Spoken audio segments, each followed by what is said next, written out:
It's also important to remember that Beecher Road School is not just a building for K through 6 children. It is a community asset that so many of us in the town take advantage of. It brings young families to Woodbridge. Many families come here so that they can send their children to Beecher Road School. Beecher Road School is a community resource. It's used by the Girl Scouts, the Cub Scouts, summer programs, Little Leagues, swimming programs, and much more. Beecher Road School clearly is a much-used and well-loved community center for the town of Woodbridge. But as much as we love Beecher Road School and the academic excellence, we have not been keeping pace with the physical structure and the infrastructure needs of the school. Beecher Road School is more than 50 years old. Not that there's anything wrong with that. It was built in 1960, and there have been major additions since that time. In 1970, there was a major addition known as Beecher South. In 1994, there was a small wing of classrooms added as the population grew. In 1997, there was another addition, which was the kindergarten wing, the cafeteria, the library, and some other parts of the school. Since that time, we have had 3 separate building committees looking into the infrastructure needs of Beecher Road School. I would like to extend our thanks and our gratitude to the members of all of the Beecher Road School building committees. Many of them are here this evening.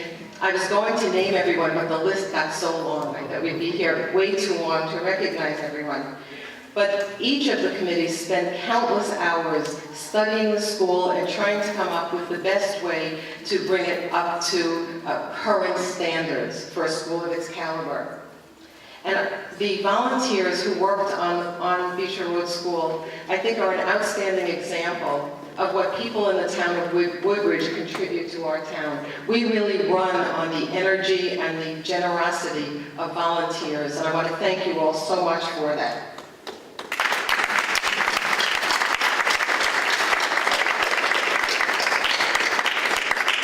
Tonight, we'll hear the results of the work of the most recent and current building committee.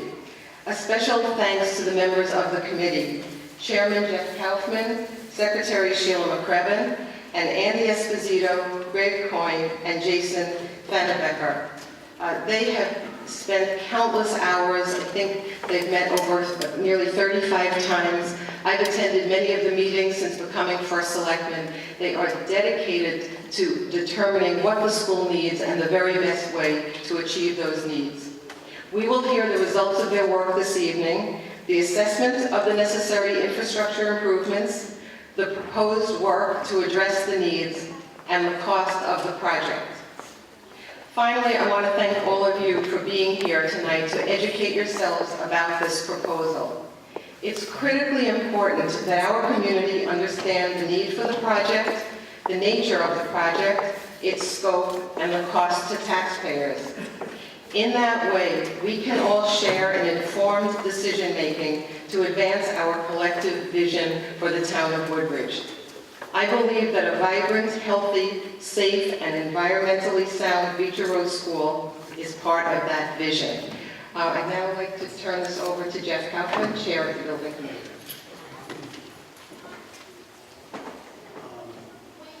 This is the easiest part I have. We're going to show it.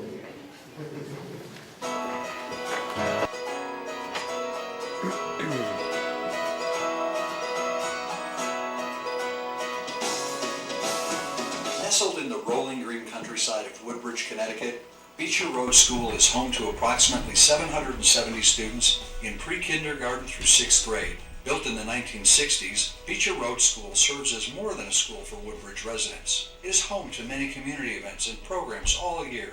This past summer, more than 500 children and adults were engaged in programs and activities including summer enrichment, special education, and a literacy clinic. As an integral part of the Woodbridge community, Beecher Road School continuously seeks to promote academic excellence, community engagement, and responsible citizenship in a safe, secure, and nurturing environment. Like many school districts in the country, Beecher Road School is facing aging infrastructure challenges. The building is constantly requiring repairs and is, in fact, wasting energy, whereby Beecher Road School is now in the bottom % of schools in terms of energy performance. There's a sharp contrast. Beecher Road School academically is one of the top schools in the state, in fact in the country. In science, we were number 1 in our DERG, which is the top 20 performing districts, number 5 in the state out of 168 districts. But that contrasts with the fact that nationally we're on the bottom of energy efficiency. That means dollars going out the windows and doors during the heating season.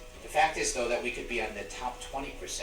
We could be a green school and use our environment correctly. While the school has grown over the past several years, parts of the school building are over 50 years old. The aging infrastructure interrupts the school's learning environment with challenges, such as poor indoor air quality, roof leaks, poor insulation resulting in building heat loss, and lack of heating and air conditioning. As a parent, we know to send our kids to school on the coldest winter day in layers, from a tank top to a sweatshirt, because in some rooms the heat is working way too well and a tank top's the appropriate outfit, and in other rooms a sweatshirt and mittens are the appropriate outfit. In my role as an administrator, it's not just reading, writing, and arithmetic. I need to be concerned about the facilities as well. 45 years ago, I was looking out the same windows that my students, my first grade students today, look out. A careful and thorough evaluation of the school building verified the need for a variety of infrastructure improvements in order to ensure a quality, safe, and secure learning environment. Among the needed improvements are upgrades to the windows and doors, boilers, heating, ventilation, and air conditioning systems, as well as a new roof to prevent water leaks and damage. According to the teachers and staff who work hard to overcome current building challenges, a proactive approach that facilitates the implementation of needed improvements is more conducive to the school standards of academic excellence. We expect the classrooms to be environments that are conducive to learning, and many times they're really interrupted, that learning process. In this classroom, the air handling system and the heating circulation system is old enough so that the noise that it makes actually interferes with our ability to teach and learn.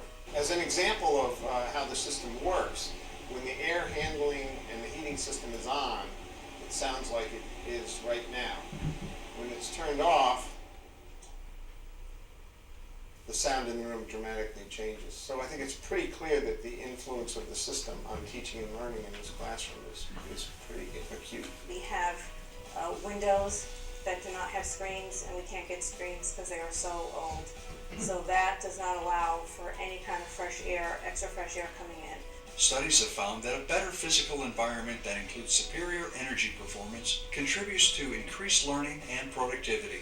The building serves as a town center.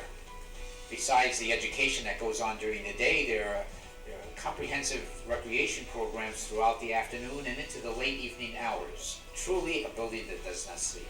We can be awarded a green school certification, better learning environment for our children, help us to have a higher quality of education, at the same time save taxpayers and provide a wonderful school and community school for the next 20 years.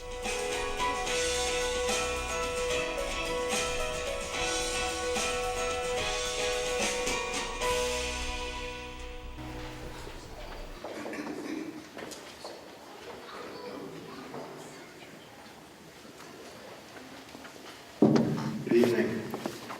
Great crowd.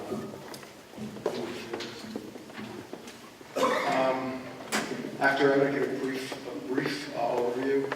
After several years of work and a number of building committees, the previous building committee recommended a project that was in almost $20 million. The Board of Selectmen, realizing that there were huge needs at Beecher Road School, also felt that they would have trouble getting a $20 million project passed by the town. So they set up yet another building committee. And one of the charges of the building committee was to pare down the project, or break it up into 2 or 3 phases over multiple years. The new building committee set as its first goal as the top priority was to seal the envelope, to tighten the envelope so that the additional bases would have something to work from. That included correcting the aging mechanical systems, putting on new roofs, and replacing the single pane glass windows. As the analysis continued and the actual costs were coming in, we thought that the project could actually be completed as a one-shot deal, but over a 2-year period. The Board of Selectmen engaged the services of John Rice of AKF to evaluate the mechanicals of the building and to develop a comprehensive facility improvement and energy conservation program for the school. With AKF's guidance, we took the program and bid it out with 4 different contractors, and the top 2 were Honeywell and ESG, and the building committee chose to go with ESG. Very early on, the Board of Selectmen added 2 charges to our committee. One was the pool, and the second one, in light of what happened at Sandy Hook, enhancing security. We also looked at replacing the school with a new school, and we were getting prices in the range of around $50 million for a new school. The quick breakdown is that the school itself project is coming in around $10.5 million. The pool part of the school is coming in around $2 million, and the enhanced security system is coming around $900,000. Building committee members, which actually we introduced, purchase again, Andy Esposito from the Board of Finance, Greg Coyne, former member of the Board of Selectmen, Sheila McCrevin, for the Board of Ed, Jason Planner, PTO rep, and myself. We've also had the luxury of the input of Dr. Stella, Margaret Hamilton, and Al Pulo. We met diligently, weekly, and a job that would not have been possible without everyone's great cooperation. At a presentation to the Board of Ed in December of 2012, the project that you're going to see tonight was approved. And I want to thank you. I want to introduce John Rice.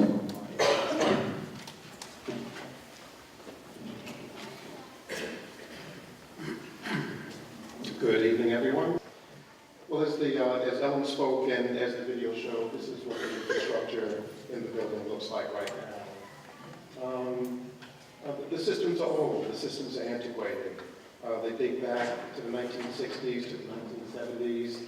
Most of them have outlived their useful life.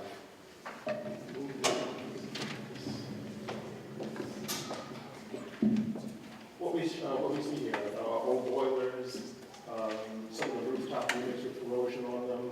This is one of the rooftop exhaust fans. It's actually not working anymore. The boilers have failed and were recently replaced, or were approved to be replaced in most of the dead. And this is one of the classrooms that shows roof leaks, and this shows a moisture bag, a dehumidification bag that's hung in some of the classrooms. You see this throughout the school. So this is the current state of affairs right now. We retained the infrared scan company, a company that came in and just did an analysis of the building envelope, the walls and the roof, just to take a look at where the heat is leaving from the building. If you see here, they did their infrared scan technology on some of the young girls in the school. And what it does is just show the warm parts, and they have 2 little cold hoses. So this is your building facade. This is the original A, B, and C wings that were built in 1960. The bright parts show where all the heat's escaping from. So this technology has single pane glass. It has mullions that are exposed. So it just shows where a lot of heat is leaving. It's failed caulking also on the wing. Even some of the newer portions of the building, we did the infrared scans on, and this is the S-wing, one of the newer wings, and this has soffit beds, and it shows some of the heat just pouring out of these portions of the building also. So part of our project is going to be to improve the building envelope, and then also deal with the infrastructure for the building. So this is the scope of work that we developed for the project. Their scope of work items, but each one of them also is an energy conservation measure. Each one of them will help improve the energy performance of the building. So we're going to address the building envelope issues that we just looked at. We're going to replace the boilers with new high-efficiency boilers. All the mechanical equipment will get an upgrade. The building control system, we'll look at that in a second. We'll do a new building control system. Lighting controls, I'll go into a little bit of detail about what a microturbine is. And then there'll be some renewable energy upgrades to the building, solar panels and wind turbine, and then, as Jeff mentioned, security upgrades. So first, with the roof replacement, this shows the aerial view of the building, and this portion right here is the original portion of the building, the A, B, and C wing. This roof is 50 years old, it's failed. They did probes down into the roof, and there's roof leaks. The substrate underneath the roofing is wet, so this is going to be replaced in its entirety. The roof comes off, the sub-levels come off, and it's going to be rebuilt in its entirety.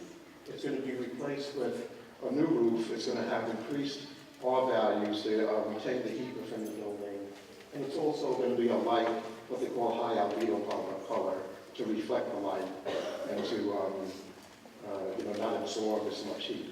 A better performing roof. Curtain wall replacement. We just saw it in the infrared scans, the A, B, and C wing again. All these walls are going to be replaced on the building and here in the courtyard also. Again, it's going to be increased R value. There'll now be a double pane glass. All the mullions will be thermally broken, so it'll be much more higher performing, more comfortable inside the facilities. The boilers. Actually, one of the boilers failed a couple of months ago. It was, I guess, $12,000 a year maintenance costs that were just being put into these boilers to keep them online. So there's a new boiler plant, gas-fired boiler. The building was originally boiler-fired. So converting now to gas is going to save approximately $70,000 a year. And these are high-efficiency gas boilers. They're called condenser boilers. The highest efficiency boilers that are out there. They fit through a doorway, and then they're clean burning. The combustion air gets ducted directly from the outside, directly into the boiler, and then the flue gases get sent directly out. So there's no mixing with the indoor air and the combustion gases. The mechanical scope of work is going to be pretty extensive. Most of the units are going to be replaced. Right now, the building is only air conditioned in certain sections. So we are going to put a brand new air-cooled chill plant on the building. This you can't really see. This shows the plan of the building, and what it really shows is the hot water pipe that goes throughout the school. We're going to reuse that piping, and it's going to serve chilled water in the summertime. So it's going to keep distributing hot water in the wintertime. It's going to switch over and distribute chilled water in the summertime. And we'll take advantage of the existing infrastructure to air condition the building also. We're going to install energy recovery ventilators. This brings in fresh ventilation air. It gets distributed to all the classrooms. At the same time that it brings in fresh air, you have to exhaust the equal amount of air. So what this does, it reclaims the energy from the exhaust air to temper the new air that's coming in. And then in the town portion of the building, there'll be a new pool dehumidification unit. Pools evaporate water, and the water has chlorides in it. And those chlorides can corrode the building structure. So the existing pool dehumidification unit doesn't work. This is a new one we're going to install to protect the building. We mentioned the control system. This is what the control system looks like right now. It's a pneumatic control system. It works by an air compressor that distributes compressed air through thermostats and all the units. This is one of the units, and it shows a motor actuator, and this is the pneumatic tubing that carries that compressed air throughout the building. It's an older technology. New buildings don't get this anymore. So we'll install a new direct visual control building automation system where Greg Hula, the building facilities person, will be able to sit at a desktop. He could even access it from home, and we'll be able to control the building. and it'll turn the equipment on. The DVC control system is also able to program logic into it, where you can become a smart building control to automate how soon before kids come in the building, what systems need to come on. It can perform night setback at night. So it'll be one of the biggest energy improvements in the building. Lighting controls.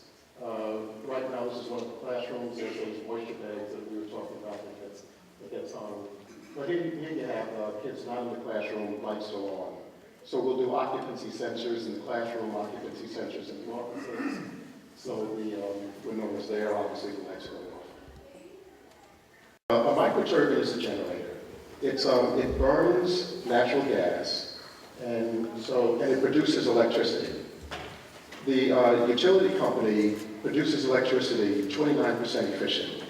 So for every kW that you get at the school or get at your home, it produces 3 times that amount just to get that one to you. So what happens, a microturbine is 82% efficient. It's still 29% efficient electrically, but when it produces electricity, it generates waste heat. So if you could utilize the waste heat, then it becomes very efficient. Now, it's easy to utilize waste heat in the wintertime because you can always heat the building. But in the summertime, you have to have a need for this heat for it to really be efficient. So at the school, we have a pool that requires pool water heating, and of course, there's domestic outlet heating. So this was a good application for your building, and this is what we're going to employ, a microturbine. It's going to sit up on the roof, it burns gas, produces electricity, and produces waste heat all year long. It runs 24 hours a day, 7 days a week.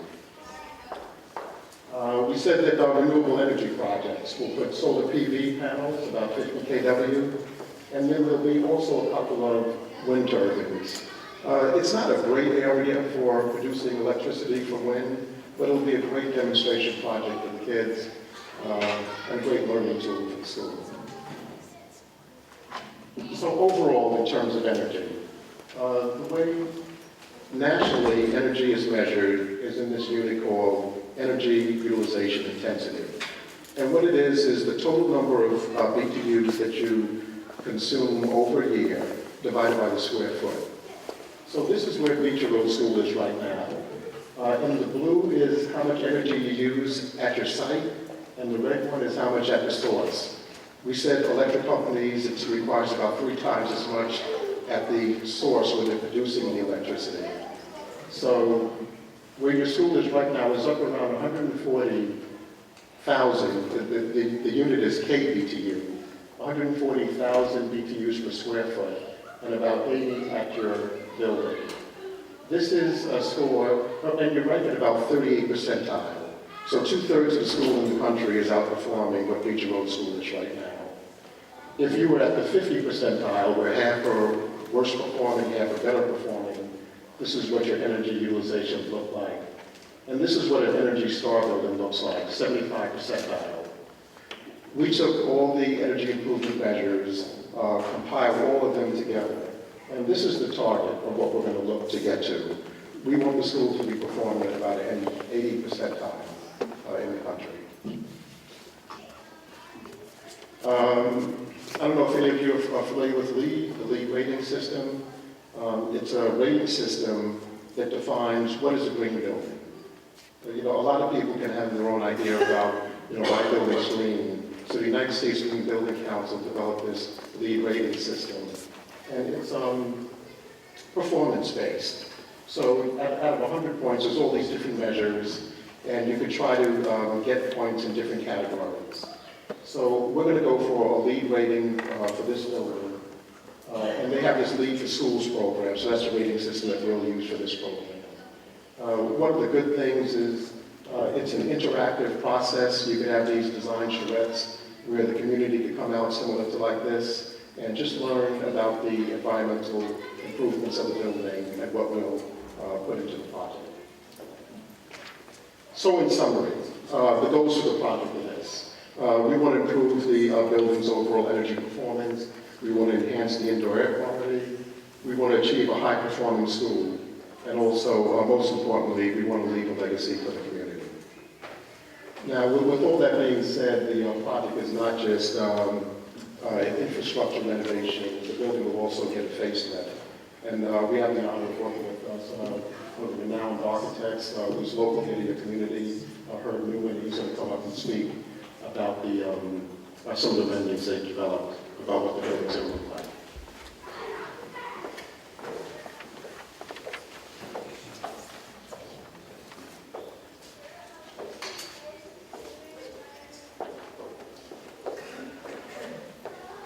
Good evening.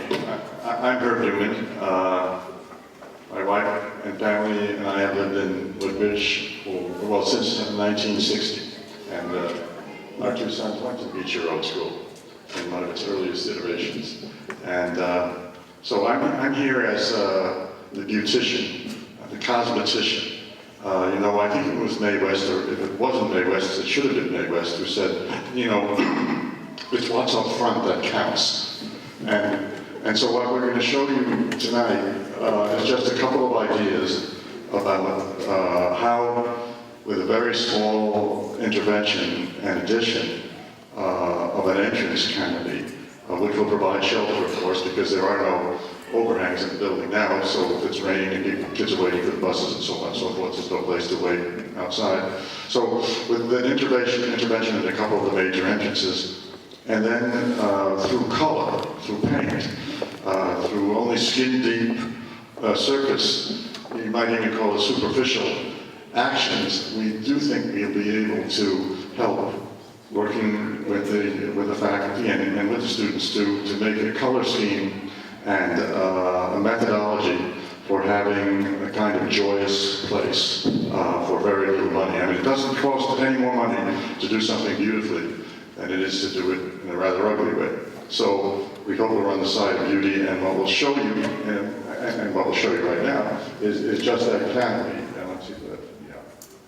So the idea is that this would be a wood structure, which would show an idea of craft and a place to sit and a place to have shelter, but a place to also announce that this is a joyous place to come to, a place that celebrates the idea of a portal, a gateway to education. That right now, as you know, you can't actually tell the difference between the doorways and the windows at the Beecher Road School, and the only thing that gives you signal is where the bus stops, and then you know that's the place to enter. So this is a very simple functional shelter, but also gives you the sense, we hope, of the delight that you're going to find inside. The truth is that the most wonderful things that are happening inside are happening because of love, and it's the love of the teachers and the staff and the kids for learning that makes the Beecher Road School so fabulous. And so to take advantage of this opportunity here in Woodbridge with a kind of student body and population that is education-oriented and appreciates the wonderful opportunities that kids are given, the idea of infusing some joy in the life of the school through cosmetic things seems very obvious and easily taken advantage of. So now, the next slide, and how am I going to get to the next slide? Thank you.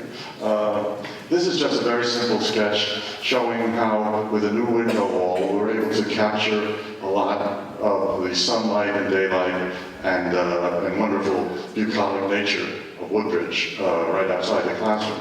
And by using paint, and by using lighting, and exposing beams, and introducing new cabinetry, and also handicap accessible sinks and counters for the kids, and really, in a very superficial way, just arrange things in ways working with the teachers, so to develop a flexible way of teaching and learning on the one hand, but also something that will allow for the diversity of classrooms, so that it's our thought that there will be neighborhoods within the school where there will be different colors, so kids will have a greater sense of orientation on the one hand, and it's also the idea that the public spaces, the corridors, the places which, I had a teacher, his name was Lou Kahn. He was a great American architect, and he said, more is learned in the corridor than is learned in the classroom.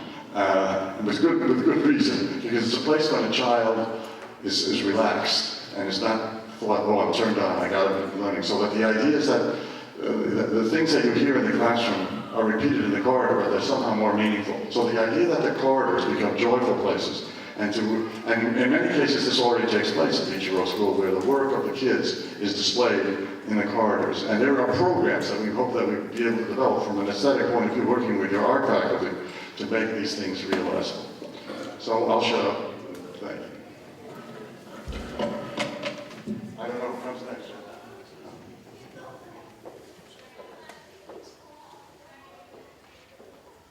And now we're going to have Tony Jeffries give us the words.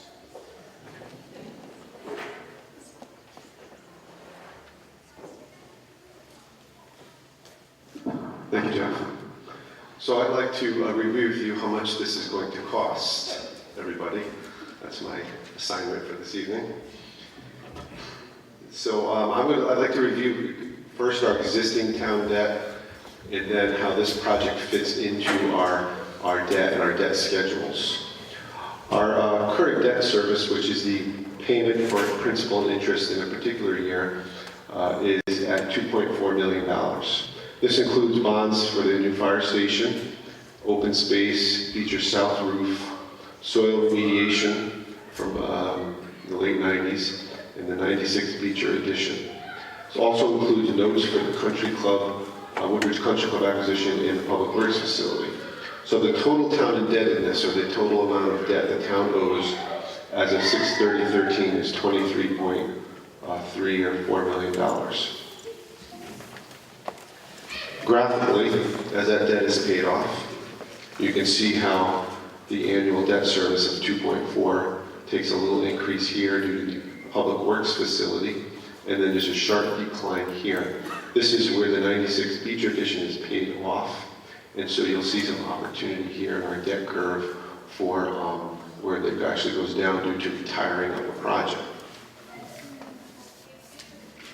It's also important to realize that the town currently has responsibility through Amity's budget for their overlapping debt, which is called overlapping debt, which we are currently about 30%. So we are currently responsible through their budget about 30%.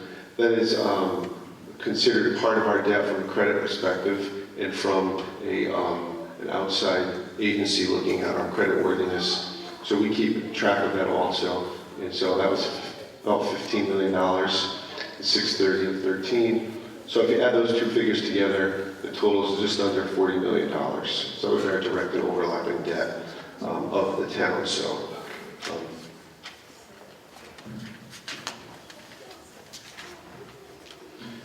this project budget is about $13.2 million. Just to put in perspective of our total debt of $39 million. This project is $13.2 million. The current estimated financing is scheduled for July of 2016, which means that there will be temporary financing until that time, until the project is substantially completed. The budget does not include any possible grant or utility incentives, but rather it's the gross budget, so it doesn't include any offsets for grants or utility incentives. But once we realize that, and we know what those are, we will then, of course, reduce them from the total principal that we would borrow. So we wouldn't borrow the total amount, but rather net of any grants or incentives that we receive. But for the purposes of this discussion, I included the total project budget. So the bond term is a 20-year payment schedule, and currently rates about 3.25%. So at $13.3 million, which includes borrowing costs, the total principal is $13.3. Total interest is $4.6 million over 20 years, which would be a principal and interest of $17.9 million. So that would be the total principal and interest cost of the project. Just as an example, I had referenced the annual debt service, and this year is about $2.4 million.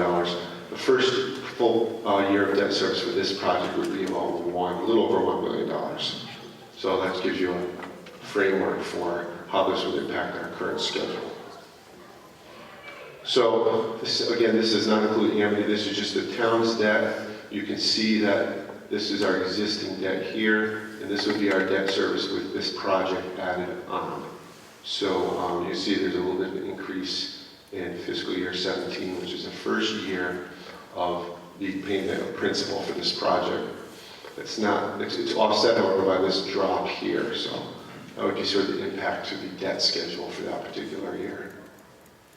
We do have other town debt that we have, that's being considered, that's being proposed by other departments, and so I always like to include a discussion of that, so the town has an understanding of all the debt that is currently being proposed. And there is a police station renovation phase 1 of $2.5 million, and renovation of phase 2 for $2.7 million, and some open space, possible open space purchases, $3 million, all three of which are in our capital plan. Those are just in a plan, those are just part of the capital plan, so there's no specific proposals for those, but they're still part of our overall plan. So I always like to include those as possible future debt. So if you add that to our schedule, you can see it layers here. You'll see that those fit in sort of on the back end of this curve here. But this is our debt, would be our debt curve for those projects. So you'll see a little increase here, and then it sort of flattens out here. But that's how our current debt schedule would look with those projects. In terms of this project, as discussed earlier, the current principal and interest was $17.9 million. There are some energy savings as a result of this project, and with working with John, we've sort of identified those, he's identified those savings for us, and over the 20-year period, it's sort of just an approximate energy savings of just under $3 million. And of course, it's just an estimate based on current trends for energy, but just sort of gives you an idea of where we are there. There was some increased maintenance and monitoring required as a result of the new equipment. We always like to get a total budget impact for the town as best we can. That's a little over underneath $1 million, that's again for 20 years.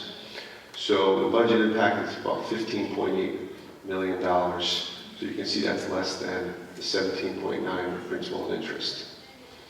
Just to give you an idea of what that means for the average taxpayer, the current average home is valued at $450,000, which is an assessment of $315,000. So you can sort of use a ratio here, depending on your own particular circumstance. If it's higher than this, then you would have to add a little to this figure, or if it's lower, then you would subtract a little. But the average per year over the life of the debt issue would be about $195 per household. Keep in mind that when you pay down debt, it's higher in the beginning years, lower at the end of the debt curve. So the range is approximately $260 in the beginning years and about $145, $146 in the years 19 and 20. So that sort of gives you an idea of what the average taxpayer would, an average tax bill would be increased by for this project. Thank you.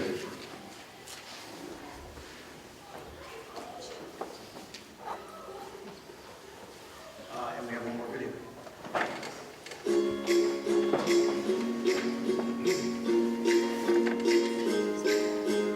Beecher Road School stands as a hallmark of the Woodbridge community, consistently providing a leading educational environment that prepares students to excel academically, personally, and socially.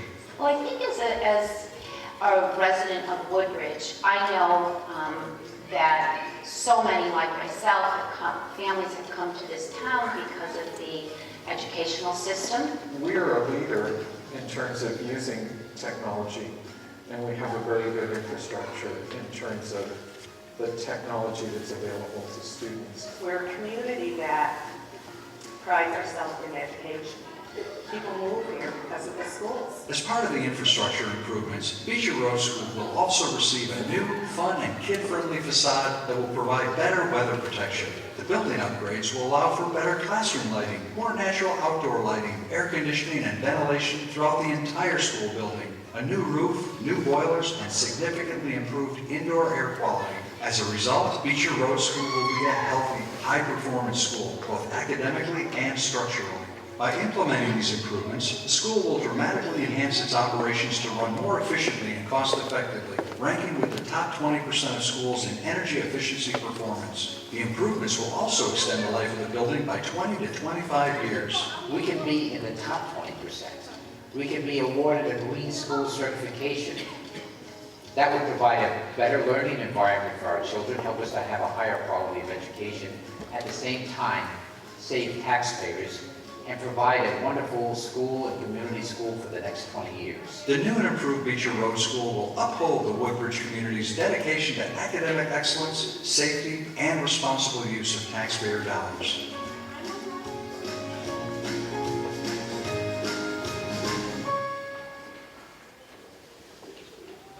All right. So we're going to go into question and answer. Julie's going to walk around with the mic so people don't have to come say a podium.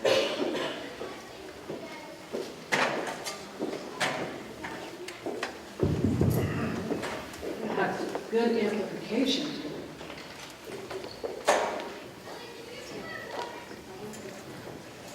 I'm Dawn Copel, and I'm a Woodbridge resident, and I have two questions with respect to indoor air quality. Mostly it's been addressed through the ventilation heating systems.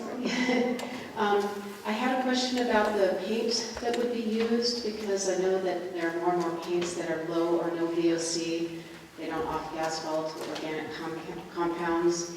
A lot of these do contain formaldehydes. They don't need to be listed on the paints, and they continue to off-gas for years. So I just wanted to make sure that we chose things that for the environment of our children. And then secondly, I was just curious if they'd be able to open windows still.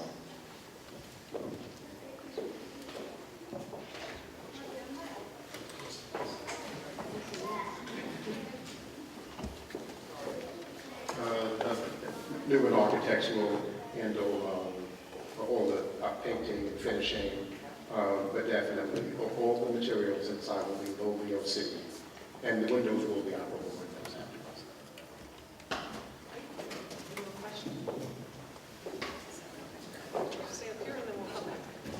Jameson Scott, excuse me, security, I realize is a very important aspect of this. Can that be addressed, realizing there are security concerns around the issue? Can somebody address some of the things that will be there to help protect our children?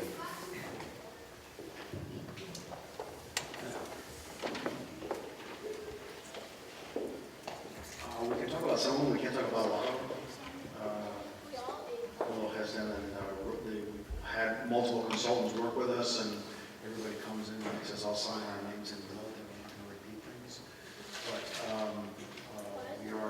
one of the things we're talking about putting in is a sally port in the front of the school, so that you get into that first set of doors, and then there's a space that you have to be able to check into the school office before you can actually get into the school. We talked about some different things around filming on the windows, locks on all the doors, all be locked, and there'll be automatic closing on the exterior, because we'll have air conditioning. We won't have to have these doors open and jarred all the time. So. Just to add to that, the state is working, and they're coming out with a set of recommendations for all schools in the state. So those guidelines are going to be followed. Hi, I'm Marge Canice again, I'm resident, and I just have a question about whether, I know we're going with the cost-cutting plan rather than the $20 million plan, and I want to make sure that our building is set for the 100-year storm, for those kind of snow totals that we've had recently. I do appreciate all the work that the building committee has done, and I'm so appreciative of the faculty and staff of Beecher. It's an upstanding school, and it's worth every penny. And I'd be happy to spend 3 times the amount in taxes for the quality of education we get.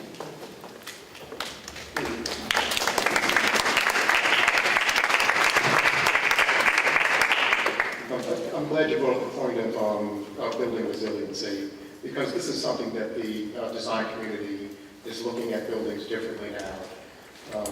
And some of those measures are going to be incorporated into Beecher Road School. We did talk about the microturbine, and the microturbine we said produces electricity. I didn't mention that we are going to have that electricity available in the case of a power outage. So if there's no power provided by a utility company, that will be able to pick up some backup loads, emergency lighting, freeze protection of the building.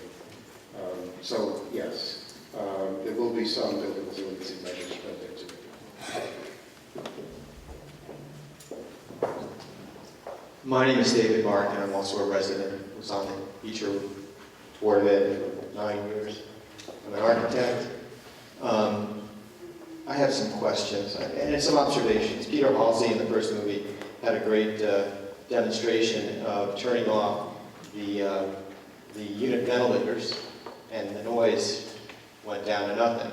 So during one of the prior building committees, one of the things we ruled out, because when you build new schools these days, you're not permitted, well, you can use unit ventilators, they have to be very oversized in order to get anywhere near the acoustical performance that's required. We thought it was much better to use some kind of central distribution that would mitigate the noise. Instead, you're putting back unit ventilators, same exact type, all you're doing is adding air conditioning. Same issues that Peter Halsey just demonstrated would be part of the new design. It doesn't seem logical way to pursue something that's going to have a lifespan of over 20, 30 years. I mean, these current ones have lasted over 40 years, and as you know, they're not going to get replaced for a very long time. So that's one thing. Another thing is that you introduced ESG as your contractor, and you spent no time discussing how this job is going to be purchased and the town is going to be spending for these services. And it's important that the people of Woodbridge understand the procurement model, the contracting model that's being proposed. The traditional methodology is you hire an architectural and engineer team, develop a set of plans and specs, have it bid in an open manner with accountability, and that is then built. But for some reason, this building committee has decided to go with a fairly untested method of construction through the use of, I would call it, I guess, design build from what I hear. I'm not exactly sure because you didn't discuss it at all. That needs to be made transparent because it's very opaque right now.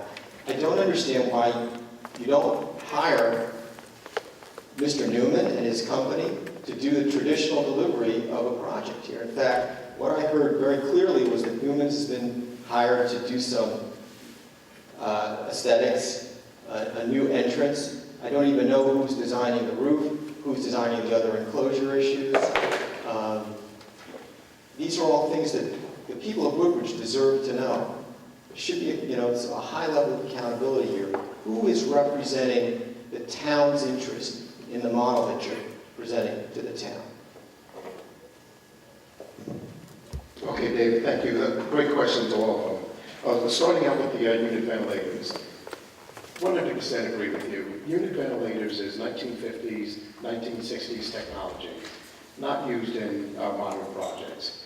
And in this project, we removed them every place we could remove them. Only place we couldn't get them removed was the A, B, and C wing because of the tight floor-to-ceiling constraints. They couldn't get ductwork in there. We had a team of engineers with ESG above the ceilings. We had to do major work. At the Board of Education meeting, you brought that issue up, and I thought we addressed it pretty detailed. You brought up the issue that we could have done rooftop units up on the roof and ran the ductwork outside. There's a lot of ductwork right now that's exterior to the building that, the insulation deteriorates over time. We could have done something like built some type of duct chase that, gets roofed over, but would have added a lot of cost to the project.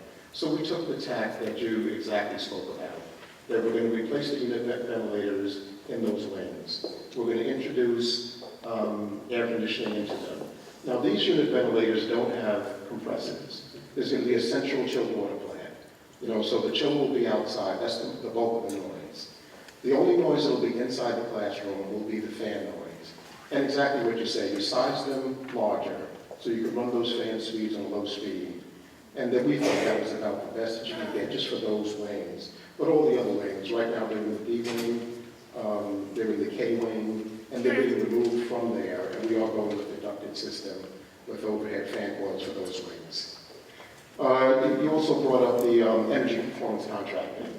Yes, energy performance contracting is a design-build method of procurement for contracts. And the main difference is this, is that you're building for performance. The reason we went that route, I was working with the building committee for over a year, and we had identified all the measures that we wanted to do resulted in energy savings. So energy savings, plus a lot of them also qualify for tax incentives. But since the school is a tax-exempt organization, they wouldn't be able to benefit from the tax incentives.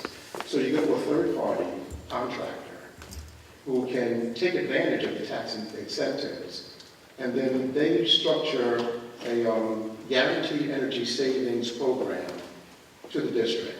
And that's kind of the procurement method. The way it differs from conventional procurement methods.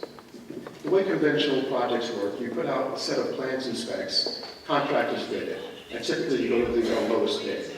You bring that contractor in, and then as he starts doing the work, it may undercover things that you didn't anticipate in the project, and contingencies are built into those projects. So where you start out, you may have a lower fee at the beginning. As certain things come up over the project, the cost of the project goes up over time. With energy performance contracting, there is no change orders. The price that they give is a guaranteed price. And we did bid this price. We went out, it was open bid. Anyone could have responded. We had 4 different companies respond. And we took the top 2 highly qualified firms, ESG and Honeywell. We had them come in with their full teams, and they both produced these guaranteed contracts. Total cost of the project, total energy savings, and we chose ESG because their energy savings, they dwarfed what Honeywell was going to guarantee. One thing that I should have pointed out in the presentation is that our energy numbers really exceed what the guaranteed numbers are. They're going to guarantee a certain amount, but we are projecting that the building systems will outperform us. So just to cap that, the main difference with energy performance contracting is you have a contractor that's going to guarantee performance. For 15 years, they've guaranteed these energy savings. So they're not using the cheapest equipment. This equipment has to last, has to perform for 15 years. If 1 year you don't get the energy savings, they have to write a check for that amount that it comes up short on the energy savings. So it's a design-build process where the contractor is part of the design team. A lot of schools are going like that. I heard Newman will tell you that colleges and dorm projects, they're taking the design-build route. So that's what we chose here. What else? Untested, I don't believe design-build is untested. That's a soundly tested method of procurement. A little different than traditional, but as we said, built for performance. And some could argue a better procurement method. And Newman Architects is hired for the project. They are hired, and they're not only hired for the aesthetics. They're going to oversee everything architecture about the project. The curtain wall, the roofing, they're going to review shop drawings, they're going to do design reviews in construction. We have their full services. And both Newman Architects and AKF Engineers will be representing the town. We were retained directly by the town, and we will oversee the project. Do we have other questions? Hi, my name is Rebecca Gallo.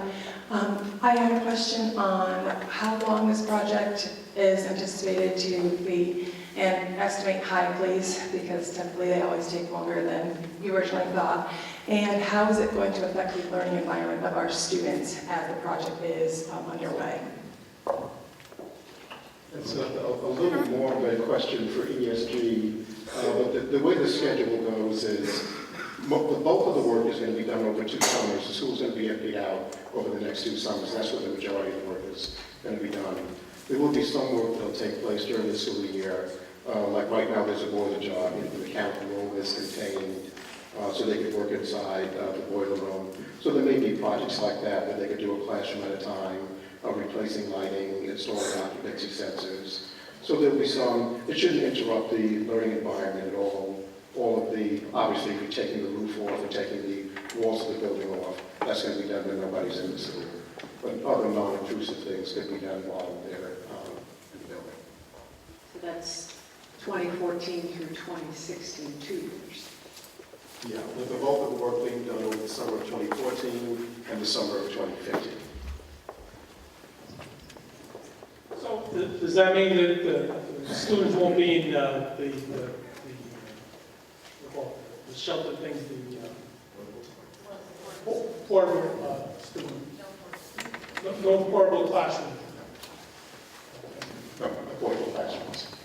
We're going to do something called swing space, where we'll use space in the school. So classrooms can move out if there's any work being done, but the bulk of the classroom work is slated for the summer. Other questions? Comments? Anything?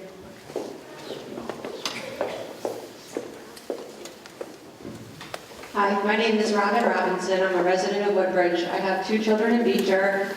Both of my children are also on the swim team, so we are at the pool 5 nights a week. In the early fall and the late spring, and also in the summer when rec camp is going on, the air quality is horrible. My son has asthma. You can probably hear him clearing his throat over there. I'm wondering if these improvements are going to help that at all? Absolutely. I noticed the same thing the second I stepped in the school, that you could kind of smell the chlorine and the higher levels of humidity. The second you step in the school, even when you're up at the north end, you could smell, the moisture in the air from the pool. So that piece of equipment that we showed, that dehumidification unit, that brings all the moisture out of the pool area. You also keep the pool area under negative pressure. Introduce a lot more ventilation air, so you're going to notice a marked difference. It's some of the best technology, all the state-of-the-art new pool facilities. We do the engineering for Yale University. They're looking at a new natatorium, same technology equipment. So you're going to notice a marked improvement after the job is done. Anyone else? Okay. All right. Thank you very much. It'd be great if people could leave their email addresses outside, and we'll pass on along information as it comes up.